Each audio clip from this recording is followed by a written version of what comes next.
आपने बहुत से घर में देखा होगा कि बहुत ज़्यादा पूजा पाठ होता है हर दिन। यहाँ पे कुछ ना कुछ भजन होता है, घर की औरतें पूजा पाठ दिन भर लगी होती हैं, पूजा पाठ करने के बाद ही खाती हैं। फिर भी उस घर में बरकत नहीं होती, फिर भी उस घर में से भगवान खुश नहीं होते हैं। इतना पूजा पाठ होने के बाद भी भगवान वहाँ उस घर पे कृपा क्यों नहीं करते? इस बात को समझिए आप। जिस घर में हमेशा दूसरों की बातें होगी, जिस घर में स्वार्थपूर्ण व्यवहार रहेगा, जिस घर की सास हमेशा बहू को ताना मारते रहेंगी, तो वहाँ पे आप कितना ही पूजा पाठ कर लीजिए, वहाँ पे चीजें काम नहीं करेंगी। क्योंकि आप जिसकी बुराई कर रहे हैं वो भी तो उन्हीं का अंश है। जैसे हम सब में भगवान है, तो मैं अगर किसी की बुराई कर रहा हूँ तो मैं इनडायरेक्टली भगवान की बुराई नहीं कर रहा हूँ। अभी मैं कितना ही पूजा पाठ कर लूँ, कितना भी दिखा दूँ दुनिया को, लेकिन सामने वाला सब कुछ समझता है, ऊपर वाला हमारे भाव बराबर पड़ता है कि मैं दिखावटी अगर मेरी पूजा पाठ है तो मेरे अंदर क्या चल रहा है, मेरे अंदर के विचार क्या है, अंदर के भाव क्या है।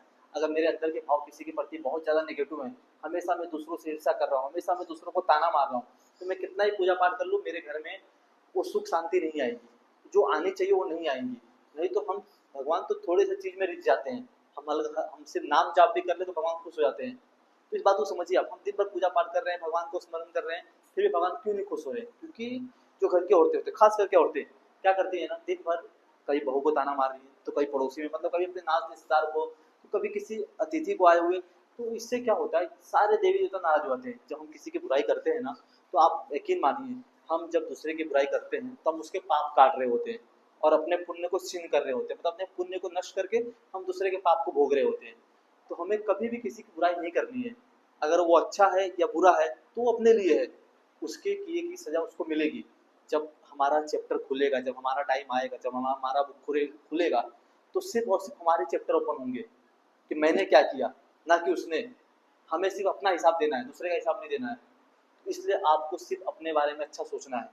अब दूसरा कौन क्या आपसे क्या कहता है आप ये मत सोचिए कि मैंने इसके लिए बहुत अच्छा किया, उसके बाद भी मेरा बुरा चाह रहा है, बुरा कर रहा है। नहीं, ये बुरा चाहना या बुरा करना आपके वजह से ही होता है। आप जब दूसरों के बारे में बुरा बोलते हैं, बुरा सोचते हैं, तभी जाके आपका नुकसान होता है।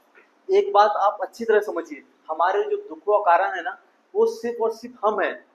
दूसरा व्यक्ति हमारे दुखों का कारण नहीं बन सकता, ना ही हमारे दुखों का, ना ही हमारे सुखों का।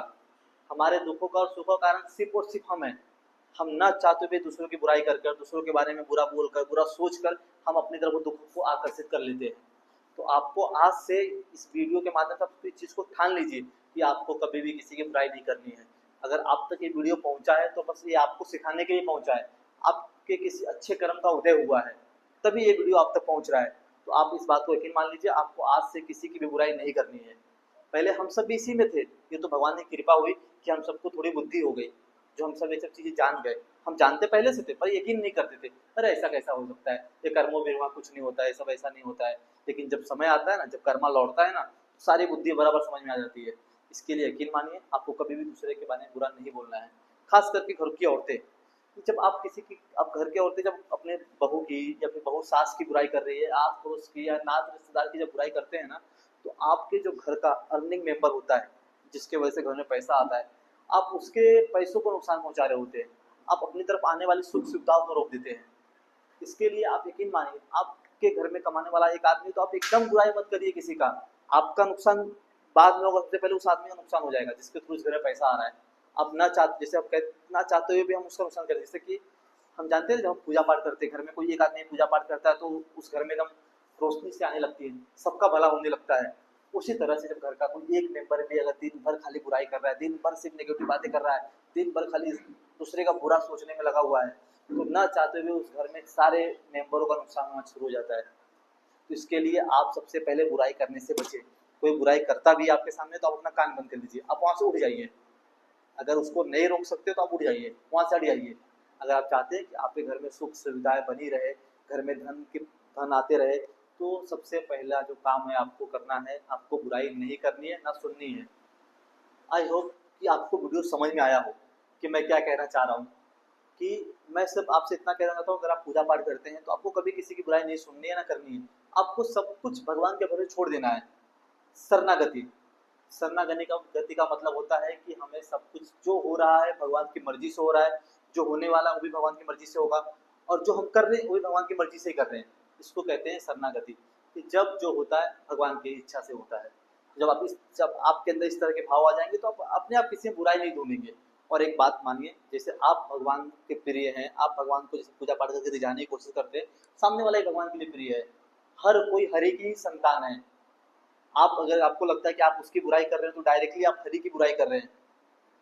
इसके लिए आपको कभी भी किसी की बुराई नहीं करनी है, इससे बचिए। ये बहुत बड़ा रोग है।